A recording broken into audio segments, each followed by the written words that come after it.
This is week 3 of this thing I'm doing. You did this! It's all your fault! He's dead because of you! It's been a grind of a week. I pulled an 80-hour work week, and each day I did an hour of each of my projects right before heading to bed. I feel pretty accomplished, if I do say so myself. During the week, an hour of MuseScore, an hour of Maya, and an hour of Godot. One for music, one for 3D, and one for games. So I am locked. I am loaded. I am.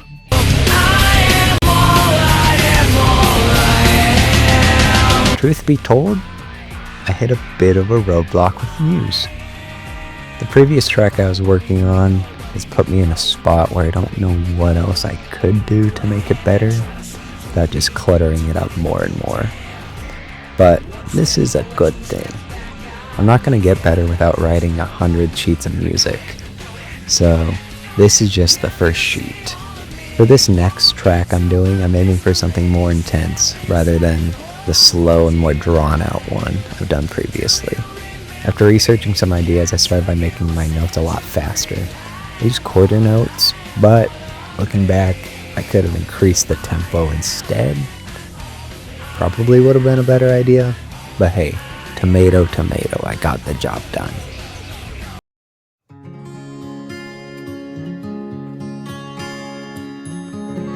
My hope initially was to have an outer layer of chainmail around Gravetaur, so my monkey brain, I started making a layer around him, just out of nothing. So I just started making clothes. Never made clothes before, so what could possibly go wrong? But here, having the clothing be its own model lets the light have room to go throughout the chainmail and hit the skin. And if I do it like that, I think it's gonna look real nice. And I feel like it's heading in a good direction. There's some things that should be a texture and some things that shouldn't be a texture. I think for this, the eyes and the mouth will be a texture, but here having the clothing be its own model lets the light have room to go throughout the chainmail and hit the skin. And if I do it like that, I think it's gonna look real nice. Near the end of building all these clothes from scratch, I realized something. I could have saved so much more time just taking the body mesh and making a clone of it, and then making it just a little bit bigger, and then it would have been wrapped around the body perfectly. But I'm stupid, so I didn't do that. Now I did though. So I said screw it.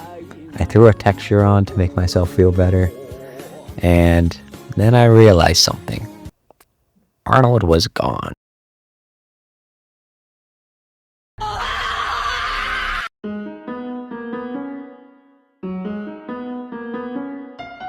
Not a whole lot today. Learning about area nodes was fun.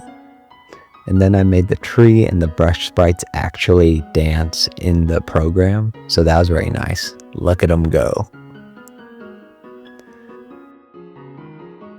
Also did some touch-up work on the tile map. Some good, some bad, but all around pretty swell.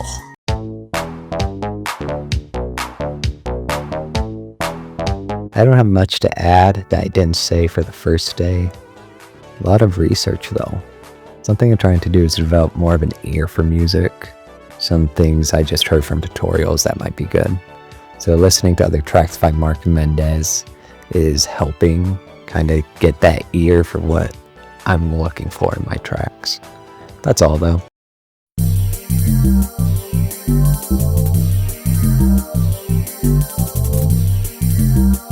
What is Arnold?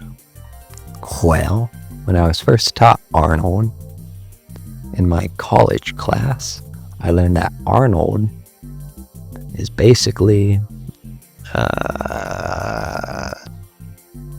hey Google, what is Arnold? Dying, death, help, stop the pain. Oh, that's gross, man. What the hell? Oh, horrific. It's the ray tracing textures. Of course, like in Zelda. So when I throw an Arnold texture in Maya, it does fancier lighting. Solid. So let's go ahead and put the Arnold texture on my stuff and it's gone.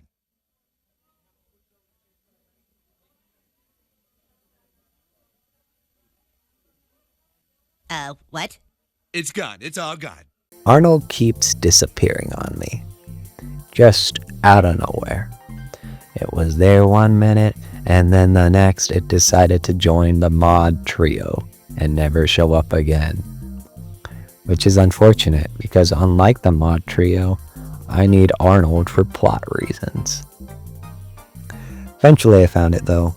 I was able to get it back. Anyways, after I found Arnold, I started applying textures to the model. I stuck to Polyhaven for now, since it has a lot of resources for open source quality textures and meshes for the files I need. I think it's open source. Don't know that for sure.